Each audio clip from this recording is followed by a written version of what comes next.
5, 4, 3, 2, 1. You're listening to Racing World, brought to you by Perspective Group. It's your motorsport podcast show in conjunction with Race Control Magazine.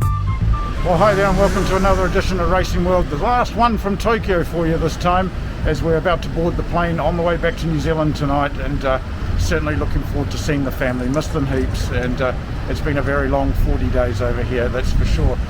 We're doing this just outside the famous fish market, just a couple of hundred metres from the hotel, and this will be the last show. When we look back at the IndyCar race at Nashville, the very first race at Nashville that's ever been held for IndyCar, designed by Kiwi Tony Cotman, just a very interesting circuit, being compared to the Bucko of North America, fast sections, demanding corners, the bridge that they pass over twice, so many things.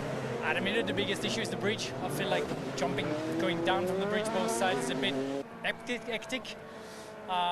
So hopefully we can find a bit of a solution overnight. The rest of the circuits, really, congrats, good job, amazing elevation. The tarmac is actually really good.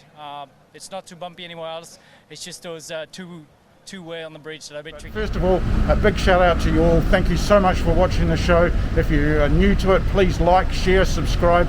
It means a lot to me. It's also a way of giving me the incentive to keep on making these shows. But without further ado, let's get to the IndyCar race and look at practice and the race, dominated in the early stages by Colton Herta.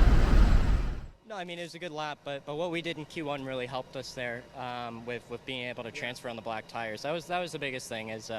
Is being fast on the blacks was really just made it a lot easier for the rest of the way. But great job by everybody, great job by the team.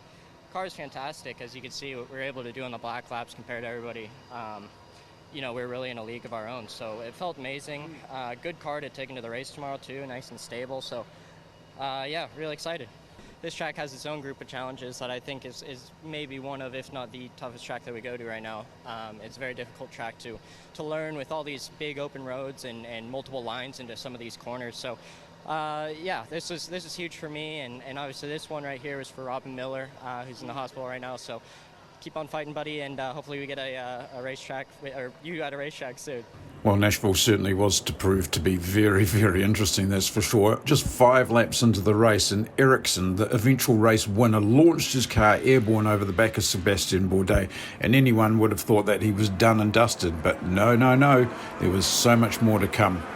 The race had many twists and turns, and Kiwi Scott McLaughlin managed to find himself in various situations across the race, including one with teammate Will Power. And then the early pole sitter and just complete sitter for the weekend, Colton Herta, brought out a red with just 5 laps to go when he was trying to hunt down Ericsson. So it was a race that just had so much to it. James Hinchcliffe, a man that we just spoke about only a week ago, saying that he could be on the edge of a drive. Suddenly he's finishing 3rd on the podium, and Ryan Hunter-Reay finishing 4th. So all round, just fantastic race. What do we think of the course? Well, I think there's room for improvement, but it's certainly going to be one of those circuits that's going to go down in history, and IndyCar is one of those circuits. Anyway, let's catch up with people. We'll start first with the race winner, Marcus Ericsson. It's unbelievable. It just shows that IndyCar, anything can happen. You can never give up. And if you have a good team and a good car, you can still get to the victory lane. So this one is the guys, they repaired the car. They did great. The boss, Chip Ganassi, coming in. and to get a 1-2 for Chip as well is amazing. Yeah, Brian came along this weekend. Amazing to represent them, and Husky Chocolate has been with me for the last year and a half. So thankful. The Honda was great. The power was great all day. But yeah, I can't believe it. I just can't believe it. Well, great win for Ericsson. You really wouldn't have thought it after the early stages of that race. You would have thought that he was gone for all money. And of course, Dixon second in the race and moved up to second in the championship. 4 races remaining now. These are big races, and Dixie knows how to play this game, finish all these races. We've got 1 oval, 2 permanent circuits, and a street course to finish the season with. Dixon's strong going into this season, but he's got to watch out for teammate Alex Palou, who did start a little bit further back, but for Dixon, this was one heck of a demanding weekend. Red flags, like the red flag thing is becoming a bit of a joke, I think. Good job, man. We're going to stop every time there's a caution, and then, now you're stopping cars short so people don't go a lap down, and then you're not doing it for everybody. I don't know, actually I've got nothing good to say about it, so I won't keep chatting on, but congrats to the A car and Marcus. right place, right time. That's all you can do. And I think that was the case for a lot of people today, was just trying to make sure that you caught a caution or a strategy that pit road through you. Onwards to the new full-time entry at Meyershank Racing for 2022, Elio Castro-Neves, and once again Elio, four-time winner of the Indy 500, but he was to finish up on the points as well, and probably quite a good performance. Transcard Sirius XM AutoNation machine was actually Honda, powered by Honda. Was really good. I learned so much during the race, understanding where I need to do. I was really patient. People were taking advantage of my patience, but it's okay. Until a point that I was like, enough is enough. And then we were able to, great strategy, we're able to take advantage of that. That what it's all about, strategy to put us in the top 10. Our goal is to finish in the top 10. We did it. Great job everyone from MSR, and now next race, Indianapolis. A man that certainly seems to find his way into most things recently, and certainly this year he has willpower. 14th place finish, not really one of the best races for Will, and certainly tangling up with teammate McLaughlin was not one of those wise things to do. Nature of the street course, but a 14th place for Will. Yeah, pretty crazy day. Yeah, I feel bad for Scott, definitely. I thought he saw me, I was on new tyres, and he had like 15 laps on it, so yeah, it's totally on me. Bad move. So yeah, rough day, but still, I mean, yeah, B14 is not a very good day, but learn a lot. Well, this is a guy I had my money on in the early stages of the race, Romain Grosjean, finishing 16th in the race. Had to look at the notes, sorry about that. Good performance, but it just kind of didn't materialise into a race pace or anything. He was strong in practice on the Friday, but Grosjean still having an outstanding first season in IndyCar. Hey guys, so first Nashville race, I must say it was a bit of a exciting one, eventful one. We had some pace, we were up there with the top guys, we led a few laps, but with all the yellows, the one you needed to be lucky to win, and that's what happened today. And for us, we didn't get lucky, so a bit of a tough one to digest, because we had the pace, we were fighting at the front, but we didn't get the yellows that we needed, and I guess we go again next week in Indianapolis.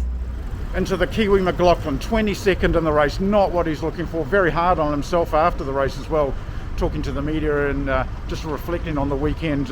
Scott takes these things pretty much to heart, but a 22nd place finish, a couple of whacks in the race, and certainly a disappointing weekend for him personally. Hey everyone, promising day. Unfortunately, it's turned into a little bit of a negative. Unfortunately, it's our car was strong. Our Dex Imaging Chevy, it looks good. It was coming through the field fast, and I was having a lot of fun passing a few cars and passing some people on pit strategy as well. But unfortunately, got taken out twice. It's disappointing, but it is part of it, and I'm probably more disappointed for Dex Imaging. It's the first time back on the car since St. Pete, and we're having a really good run there. So, I learned a lot this weekend. It's promising signs for me in my IndyCar career, and I'll continue to focus on just trying to be better and trying to put myself in better situations so we don't get caught up in the mess. So, I learned a lot, love Nashville, and I can't wait to come back here next year. And then rounding out the field of people that I was able to talk to, courtesy of IndyCar via the Zoom calls. Once again, very much big thank you to IndyCar for arranging this. Slightly even harder to do from Tokyo, but thank you to them. These are set in place by IndyCar. They do a great job in helping me out. So the last person we spoke to, man that was in amongst it, again showed form in practice and qualifying, but it just didn't materialise. Jimmie Johnson down towards the end of the field. An exciting day. Sadly, the car bottomed really bad, approaching turn 4 in the warm-up session, and lifted the retires off the ground, had a spectacular spin and crash.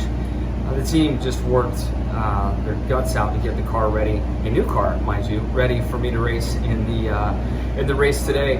And with just the chaos of the amount of time we had an issue of getting me buckled in the car, getting me off to start the race. And then in the race, things were coming along. We seemed to find our groove and get going and work my way up a few spots. Caution came out, we left pit lane in the middle of the pack, got back up to speed, and the guys in front of me had an issue going into turn 11. I really felt like I had the accident missed, and I had some contact from behind, and that contact damaged the shifting linkage for the transmission and ultimately put us out of the race. Well, next up for the teams, they return to Indianapolis in the road course for the second time this year, so that's bound to be another great event, and of course it's teamed up with NASCAR as well, so doubleheader at the Indianapolis Motor Speedway. August 21st, they're back at it again, back on the oval night race at St. Louis. Bound to be a good race, 1.5 mile oval, so it's going to test the teams.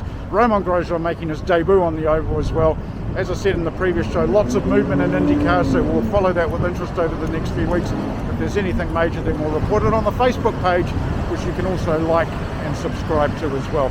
Really, once again, really appreciate your support on the show. Big thanks again to Nigel at TV3 for CRC Motorsport and Benjamin on Talk Motorsport for sharing this show with you all. Don't forget you can listen to it on Spotify, Apple Podcasts, as well as the YouTube version. And from Tokyo, I guess it's now time for me to say arigato. Thank you very much, Tokyo. Looking forward to bringing you the next show from New Zealand.